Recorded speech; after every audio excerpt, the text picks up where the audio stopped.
All right, good morning, everybody. Thanks for joining me. We'll go ahead and get started here. If you got any questions, you can post them. It should be below the video if you're on our screen. Like a phone, if you're on a larger screen like a computer, it should be to the right of the video. So just refresh it. There's no new questions in there at the moment. So be a little quiet here in the beginning. I'll clean my glasses here while you guys are coming up with questions. If anybody wears glasses, these are the best here. These little Zeiss wipes. Again, on Amazon. I've gotten some other wipes before, but these are the best ones that I've used. The Zeiss wipes.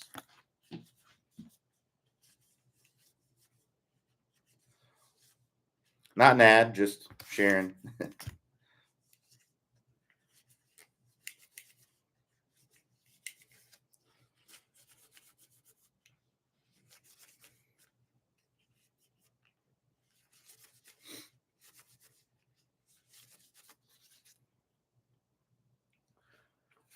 Much better.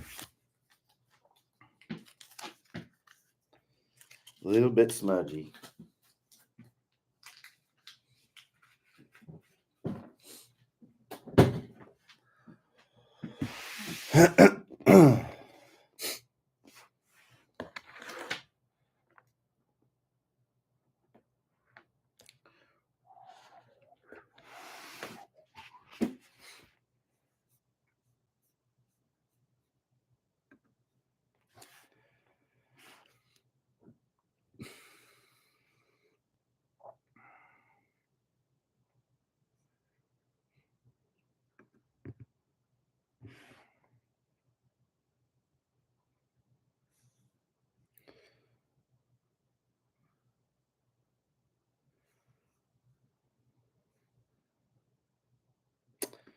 All right, got a question here from Kev M. Says, "Hi Q, first happy soon to be Xmas. On the downswing, is it more of a pulling and or throwing motion instead of arms, wristy? Thanks. It's there's not really. It's really both. It's not more of or less than the other. It's really both. So, and depending on what, not everyone needs to feel the same thing either, right? So some people need to feel like it's more of a pulling motion. Some people may need to feel like it's more of a throwing motion. So it's really both, right? So it's very much like you're throwing a frisbee with the lead arm. It's very much like that, and then with the trail arm, it's very much like skipping a rock, right? So it's really both things. Both things are happening.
If you're just hopping on the office hours, I'm just waiting for a question to be asked. We had a first question from Kev, but we haven't had any questions since. So if you got questions, feel free to ask. If not, no worries.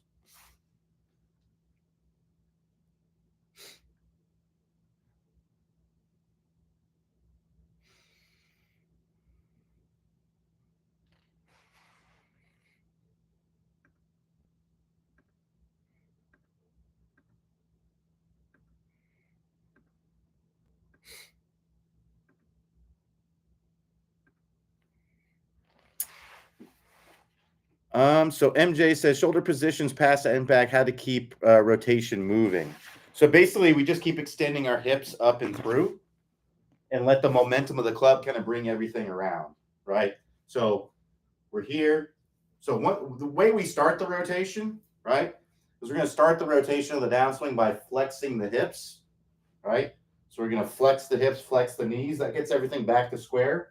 Once we're back to square, then we start extending everything up and through, right? And that extension keeps happening as we come all the way around to the full finish. So I'm going to keep extending my hips forward. I'm going to be extending my spine, right? So my spine is going to go into extension as well. And then I'm going to let the momentum of the club come all the way around into the full finish.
MJ says, I stall out with a chicken wing. So that's typically going to be due to something else that's happening prior to, prior to impact, because you're trying to get everything back to the ball. Typically, it's hard to say without seeing your swing, but that's usually what's going on there. So it could be, you're stalling your body to let the club face kind of catch up. So if the club face is very open, you might stop your body as a means to kind of let the club face kind of catch up. Because that's really where the chicken wing comes from. The chicken wing comes from your arms racing past your body, right? So if I'm coming in and I keep everything moving, right? If I keep my lead shoulder, keep moving up and around by rotating my body, well, then I'm not going to have the chicken wing. But it's when I stop my body, well, the club's got to keep going. And that's where that chicken wing comes from, because my shoulder stops. And that usually comes from, basically trying to hit a functional shot. Because if you didn't do that, you probably wouldn't hit a functional shot. So what I mean is, if the club face is wide open when you're coming down, what you can do is you can stall your body to let that club face catch up, to square up. But then when you do that, you'll end up with that chicken wing. If you didn't do that, if the club face was wide open and you kept moving through contact, well, the club face would just stay wide open. You'd hit it a mile to the right, assuming you're right-handed. So that'd be one reason why it might be happening. These are just hypotheticals. I don't know if that's actually what's happening. It's impossible for me to know without seeing your swing, but that would be a possible situation. Another could be that you're coming down steeply, right? So, or you would come down very steeply if you rotate. So if you're coming down steep and then you keep rotating your body, well, you're just going to come down even more steeply. So if you come down steep and then you stall your body, well, that can actually get you to be able to shallow out the club, because then the club's not going to keep working out that way. It's going to just kind of work down to the ball, right? So that would be another reason. So I would make sure that your club face is in a good position coming down. Generally, we'd want to see that club face kind of angle down toward the ground some amount when it's parallel to the ground. So that would be open that would be kind of ideal, would be where the club face kind of angled down a little bit. But if it's in any way pointing up toward the sky, you might be stalling to try to get that club face back to square. So strengthening the grip, your wrist angles. If you're really cupping your wrist as you're coming down, that would open up the face. So moving the wrist less cupped or more toward bowing, right? That would be something that you can do. If it's a stalling issue because you're coming down steep, it'd be hard. That's a tough one. Without seeing your swing, it'd be really hard to know what you need to do. You may need to make sure that you turn more in the backswing. Could be a physical limitation. Some people just physically are having a hard time kind of rotating through the ball. One way you can kind of see that is do a practice swing where you don't hit a ball, right? And see if you can kind of rotate through, right, without doing the chicken wing, without a ball there, and see if you can do that. Because if you can do that, then it's not a physical limitation because you're able to do it, right, physically. It's more of the club face isn't in the right place. And what you'll likely see is in that practice swing, you'll likely see what's going on there. Because if you come down way steep and over the top in your practice swing, well, then you kind of know, okay, well, that's the reason why. If the club face is wide open in your practice swing, then you would know that that's the reason why. So those would be the things that I would be looking at.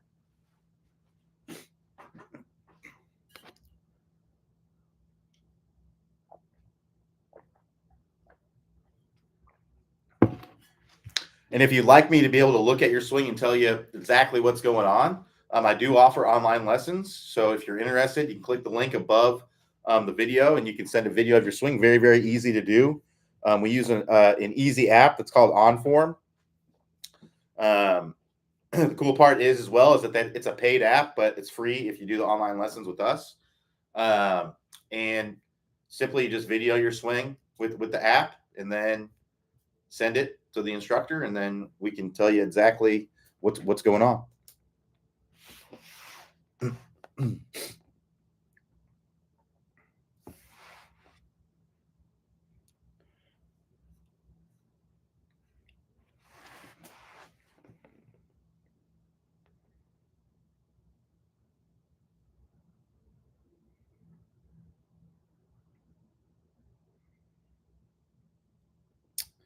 No problem, MJ. Wish I could help a little bit more. I wish I could tell you exactly what's going on, but it's tough without being able to see it for sure.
So Frank B says, continue to grapple with wrist action. Can you demonstrate? So there's no one wrist action that you're going to have. It depends on a variety of factors. So there isn't really something I can I mean, I guess I don't know what this is going to do for you is basically what I'm saying. Here's my wrist action that I would basically do. All right. I mean, I can't make a full swing in here, so I don't know. I don't know exactly what you're looking for exactly. Ask me something specific about it or whatever, because it's not. If you want, if you're here's what I would recommend. If you want demonstrations of like you're trying to learn like by looking at certain things, go to YouTube and search your favorite best players, right? Your favorite professionals, and look at how they move their wrists. That's going to be much better for you than me, doing what I just did there, right? Because there's a variety of factors that go into it, right? So there's no one like this is how the wrists move in the golf swing. It has to move this way, otherwise you're going to be terrible, right? It doesn't really work that way. There's lots of ways to do it. If you look at Dustin Johnson, right? Dustin Johnson's like this at the top of the swing, and he tries to keep that all the way to impact, right? If you look at Rory McIlroy, he's like that at the top of the swing. Well, they're both high caliber players, right? Well, how can they have different wrist movements? Because there's lots of different ways to do it. So there's no one way of how the wrists move. It's more, dependent on your swing, what you're physically capable of, how well you can rotate, what your grip is, how upright your swing is. There's a variety of factors that play into, what you're going to be doing with your wrists. So Kiri T says, what is the suggested technique for chipping off of a tight lie? Yeah, so basically, and this is really whether you're chipping off of a tight lie or whether you're chipping off of a nice lie or what. It just comes down to proper technique for the most part. So I can kind of go over kind of basic chipping technique here. So first and foremost in the setup here, I like to have the feet pretty close together, roughly about a club head or two apart. The reason is that when it comes down to good chipping, a lot of it comes down to controlling where you're hitting the ground, because that's what allows you to get solid contact and predictable contact with the ball, right? If we can get predictable contact with the ball, then we can control the loft, control the contact, then we can get predictable results, right? So if I have my feet closer together, it makes it a lot easier for me to control the bottom of my swing. It keeps me more centered. If my feet are farther apart, then I'm going to tend to promote more of a weight shift. So feet closer together promotes more of a centered feel. And then I like to kind of keep my weight forward, right? So that way it keeps me even more anchored, right? I also like to set up a little bit open. This is my personal preference. But let's say that my target is straight toward the wall here. My feet are a little bit open here. That just helps me to keep everything kind of moving through the shot. Keep everything moving through the shot. That's what I want to feel, is everything kind of keeps going, right? What I don't want to do is that, right?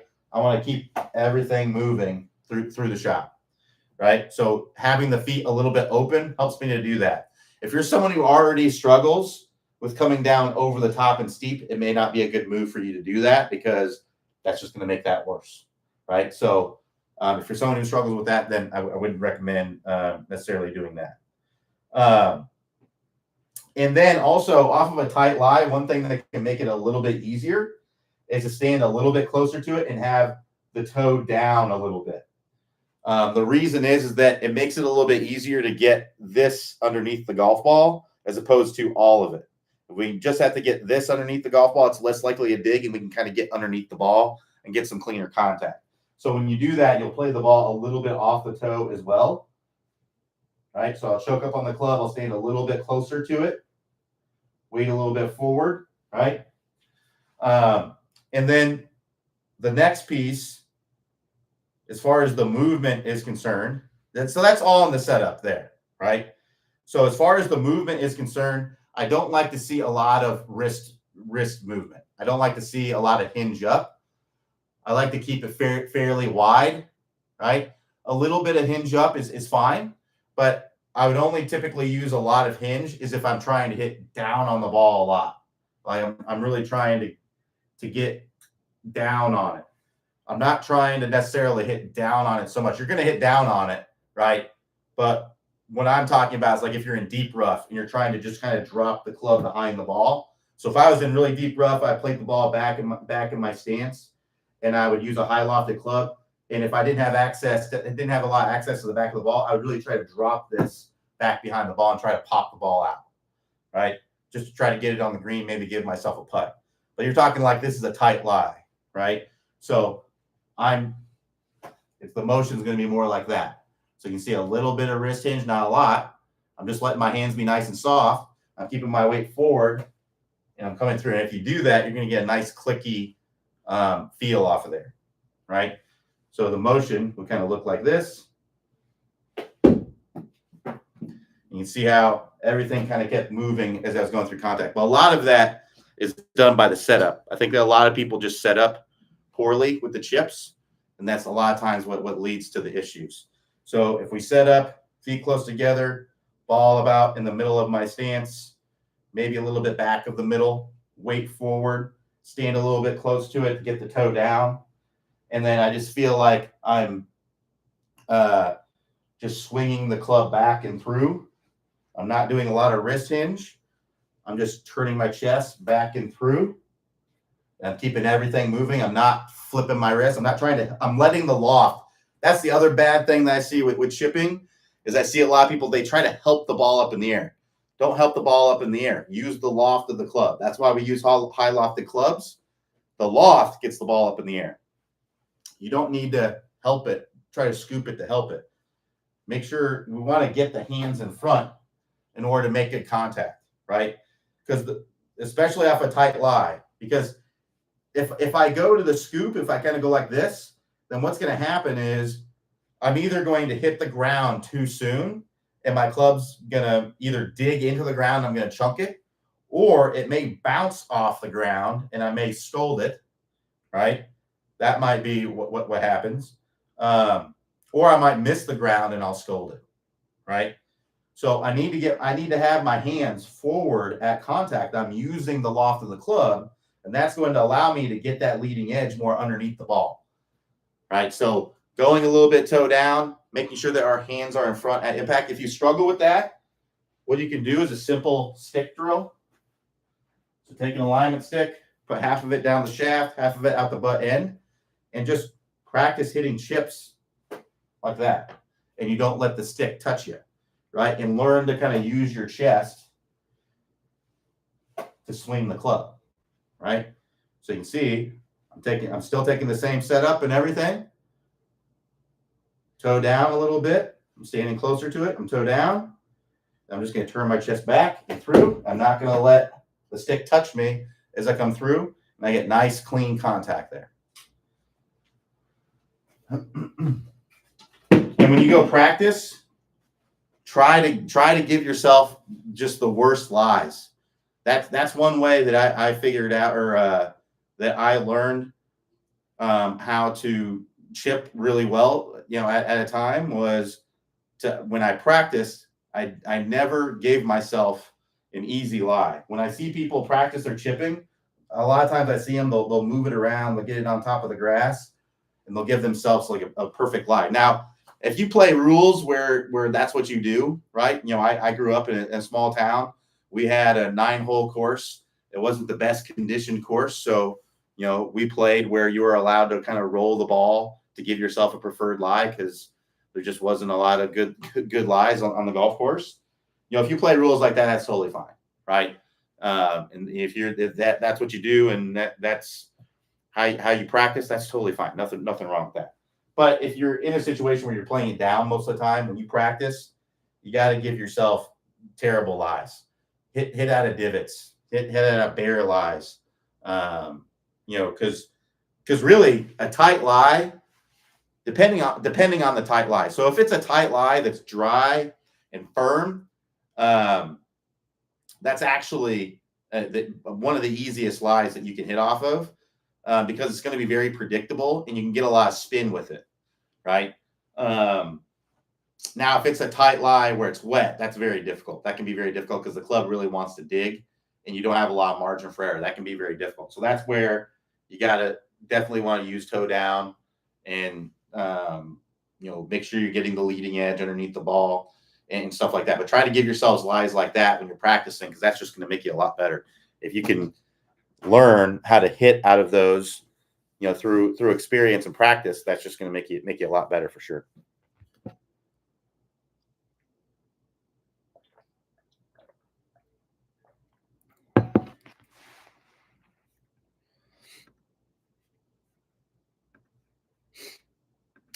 All right, we got about 30 minutes left to hear if we have any more questions.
you're just jumping on the office hours, I'm just waiting for a question to be asked. We got 20 minutes or so left here.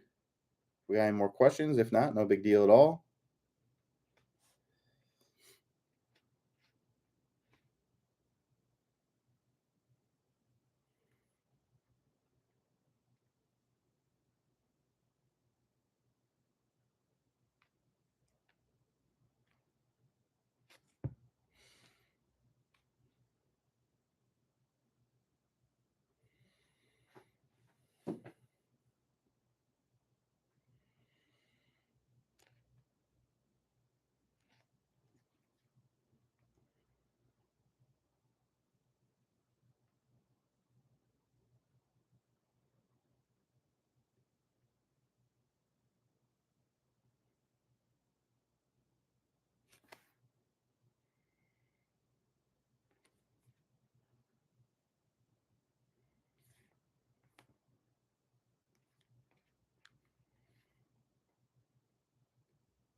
If you're just joining the office hours, I'm just waiting for a question to be asked. We got about 20 minutes left if we have any more questions.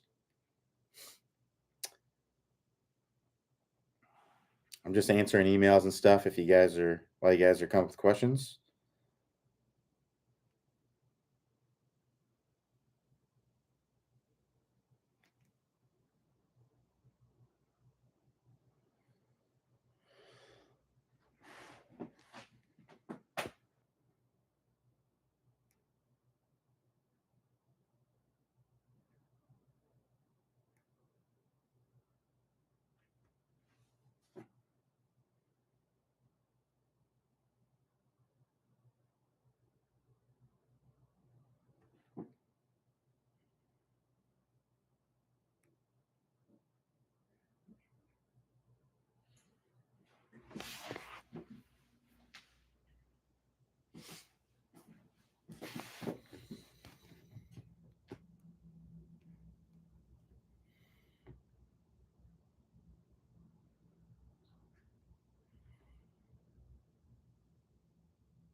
So Kerry T says, my concern is leading edge digging when chipping from a tight lie. Your thoughts on chipping with a hybrid versus less lofted club? So yeah, I mean, if the ball's gone though, who cares? Who cares if it digs if the ball's gone? So if you make ball first contact, it does not matter if the club digs. It only matters if you make ball first, right? And even if you don't make ball first like perfectly, you can still get away with it to a certain. You can obviously you can't be too much, but yeah, if you're making ball first contact and getting the leading edge underneath it, it really doesn't matter if it digs. I mean, you can stick the club into the ground if you make ball first contact. It doesn't really matter. But yeah, if you can chip with a hybrid, the problem is like if you have to chip up over something, um, or something like that, it can make it a little bit, may not be an option. But if it's an option, I would definitely practice it. It's not something because chipping with a hybrid, it comes off the face pretty hot. You may want to try a putter instead. Um, it might be a little bit easier to control. Hybrid comes off the face pretty hot typically. So they may want to consider a putter if that's an option. But yeah, definitely try the toe down. But it's all just an effort to get the leading edge underneath the ball. If the club digs a little bit, that's okay. It's typically a lot of times, depending on the lie, if it is if it's a tight lie and it's soft or wet, you almost have to dig. You almost have to dig the club a small, at least a small amount. So, um, if it's if it's a really firm and dry, uh, if it's really firm, I mean, that's really where the club can actually bounce off of it and you may not get the digging. But as long as you're making ball first contact, it really doesn't matter if the club digs or not.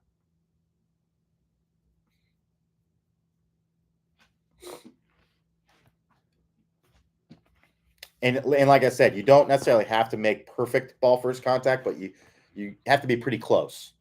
You can hit some grass before, but obviously if the club's digging into the ground way too much before the ball, then that can be a problem.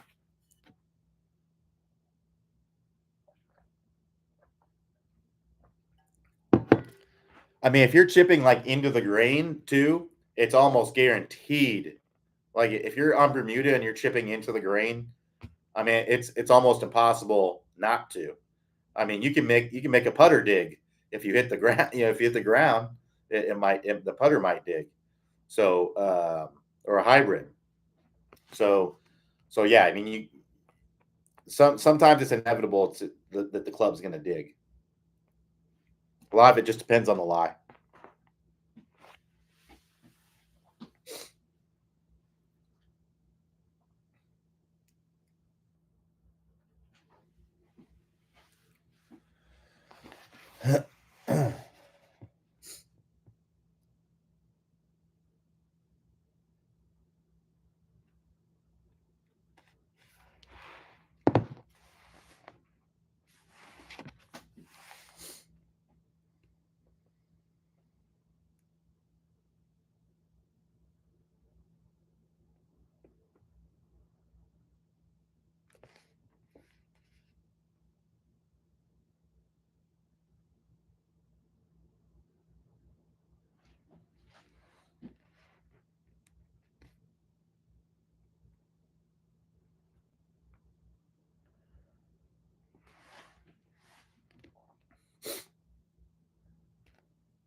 All right, we got about 10 minutes left. If we have any more questions.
All right, we'll go ahead and wrap it up right there. Thanks, everybody, for joining me. We'll be back here tomorrow, Wednesday, 11 a.m. Eastern Time. Everybody have a great rest of your day, and I will talk to you next time.